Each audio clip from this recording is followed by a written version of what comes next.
Greetings everyone, and welcome back to another episode of Bite-Sized History on History with Audrey D.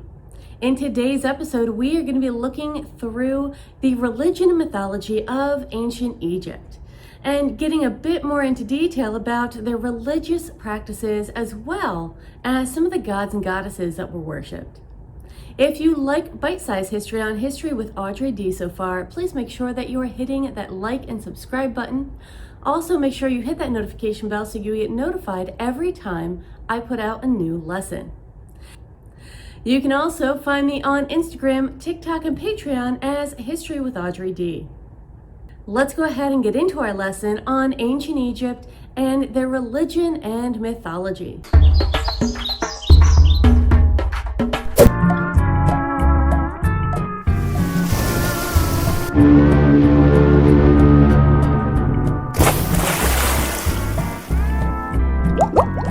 Let's go ahead and start out with our learning goal and our learning target for today's lesson. Our standard for today is again going to be standard 2, which is to describe the emergence of early civilizations.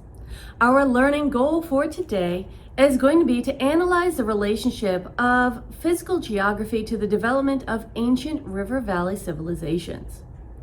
And our learning target for today is going to be to identify the characteristics of civilization. We're going to be focusing on the origins of man, primary myths believed by Egyptians, and the overview of gods and goddesses. Let's go ahead and start out by taking a look at some of the religious practices that were prominent in ancient Egyptian times. Egyptians worshipped many different deities, and they believed that they controlled natural forces as well as human actions. Egyptians also believed in life after death. At first, they only believed this for pharaohs, but later, common people as well as animals were included in life after death as well. The embalming processes, which included mummification, were meant to protect the body in the afterlife. We discussed a bit about mummification and the embalming process in our episode 3 of our ancient Egyptian inventions. And now we get into the fun part, which is the gods and goddesses of ancient Egypt. In today's episode, we're going to be focusing on the main gods and goddesses of the Egyptian Pantheon, which include Osiris, Isis, Horus, Seth or Set, Ptah, Re or Ra, Hathor, Anubis, Tot, Bastet, and Aman. We're going to start off with Osiris. Osiris was the god of the underworld who symbolized death, resurrection, and the cycle of the Nile floods that Egypt relied on for agricultural fertility. There is also a creation myth that involves Osiris as well. In this myth, Osiris is king of Egypt and is murdered by his power-hungry brother Seth or Set. Seth then dismembers the body of Osiris and scatters his pieces across Egypt. Isis, wife of Osiris, searches for these pieces with the help of her sister Nephthys and finds every part except his phallus. She then puts his body back together and, using her magic, brings him back to life long enough that they were able to conceive their child, Horus. This is why Osiris is often shown as a mummified king with wrappings and only his hands and face exposed. Now, Isis is the mother of Horus and wife to Osiris. Isis is not tied to any specific place as some gods and goddesses are. However, she eventually became the most important goddess in the pantheon. She embodied the traditional Egyptian virtues of a wife and mother. Isis represents the divine mourner in many images due to her ties to her husband Osiris, who became god of the underworld after his death. Isis is also one of the last ancient Egyptian deities to still be worshipped. Her image has been linked to the Greek goddess Aphrodite, and worship of Isis spread all the way to Great Britain. It is also believed that the representation of the Virgin Mary with the infant Jesus was derived from Isis holding the god Horus as a baby.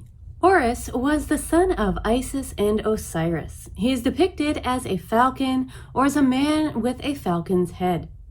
Horus was a sky god who represented war and hunting, and he also embodied divine kingship, and the reigning pharaoh or king was thought to be the living manifestation of Horus. In the myth of Horus's conception, he is meant to avenge his father's death. Horus fights Seth and loses his left eye, which is then magically healed by the god Tot. This loss and restoration of Horus's eye is also believed to represent the phases of the moon, because his right eye is thought to be associated with the sun, and his left eye, the one that was taken, is associated with the moon. Seth was the god of chaos, violence, deserts, and storms. He murdered his brother Osiris. He is often shown as an animal or human with an animal head, but most Egyptologists are unsure of what animal he's supposed to be. He is semi-dog-like, but is believed to have been a mythical creation, a conglomeration of a few different types of animals. Ptah was the head of 3 gods worshipped at Memphis. The other 2 gods were his wife Sekhmet and the god Nefertem, which may have been the son of Ptah and Sekhmet. Ptah was associated with craftsmen and builders, and this led to the 4th dynasty architect Imhotep being deified as the son of Ptah after his death. Ptah is also believed to have been the god who created all of the other deities as well as life forms. One of the legends or myths about Ptah is that he saved the Egyptian town of Pelusium from the Assyrians by ordering all of the vermin or mice and rats in the fields to destroy the weapons of the Assyrians, which caused them to retreat from the town and return home out of fear.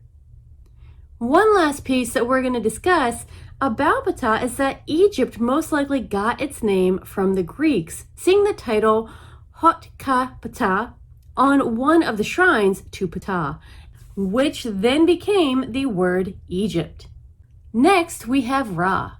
Now, Ra is spelled with an R-E as opposed to R-A as it's pronounced. Ra was the sun god. He was one of the several deities associated with the sun and is shown as having the body of a man with the head of a hawk. One belief is that he sailed across the sky in a boat each day and went to the underworld each night, where he would battle and defeat Apapus, the snake god, in order to return each day with the sun. Hathor is the goddess of motherhood and fertility, who is usually represented as a cow or a woman with the head of a cow.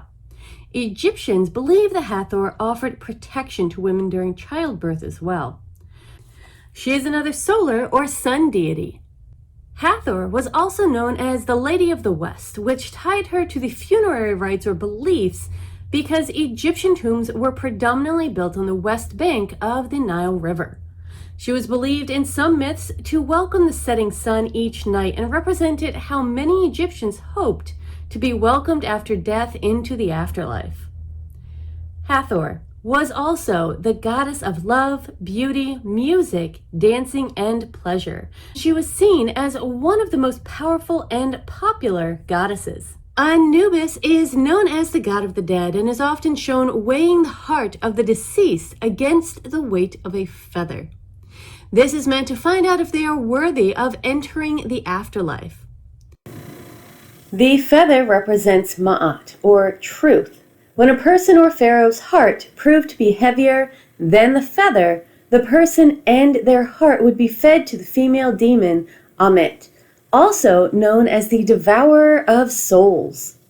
Anubis is also presented as a jackal or as a man with the head of a jackal. This is because jackals were associated with cemeteries and scavenging, also with death. Anubis is also the god of embalming. In the Osiris myth, Anubis is the god who wrapped Osiris's body after he was murdered. This is why priests would at times wear the head or mask of a jackal during the embalming process. Now, Tot or Thoth is shown as a human with an ibis's head. He was the god of writing and wisdom. He was sometimes represented in the form of a baboon or sacred ibis as well. It was believed that he invented language and hieroglyphics. He was a scribe and advisor to the other gods and knew magic and secrets that the other gods did not. He is shown alongside Anubis during the weighing of kings' hearts and makes judgments or reports verdicts to Osiris. And we reach one of my favorite goddesses, the goddess Bastet. She is a cat goddess, shown as a woman with the head of a lion or as a wild cat. In the first millennium BCE, her image shifted to a domestic cat. In most imagery, she is a seated, royal or regal-looking cat, and in the Ptolemaic period, she was also tied to Artemis, the Greek goddess of the moon and the divine hunter. Bastet was the goddess of protection and pleasure, as well as the bringer of good health. She is the daughter of Ra and sister to Sekhmet. The last primary god we'll be learning about today is Aman. Aman's name most likely means hidden one, and he was the god of the air. Most images show him as a man wearing a tall crown. The animals associated with him are the goose and the ram. The temple at Karnak is devoted to his later version, Amun-Ra, when he was combined with the god Ra, after Egypt was taken back from the Hyksos, and Aman was credited with the reestablishment of native Egyptian rule. There are a number of Egyptian gods and goddesses that I did not mention in this lesson. The full list, as you can see scrolling by, is extensive. If you would like to learn more about any one god or goddess in particular, please leave the name of that god or goddess in the comment section below, and I will do my best to cover them in a future lesson. That wraps it up for today's lesson on Egyptian mythology and religion. I hope you enjoyed this lesson, and if you did, make sure that you're hitting that like and subscribe button. Also, you can find me on Instagram, TikTok, and Patreon as History with Audrey D.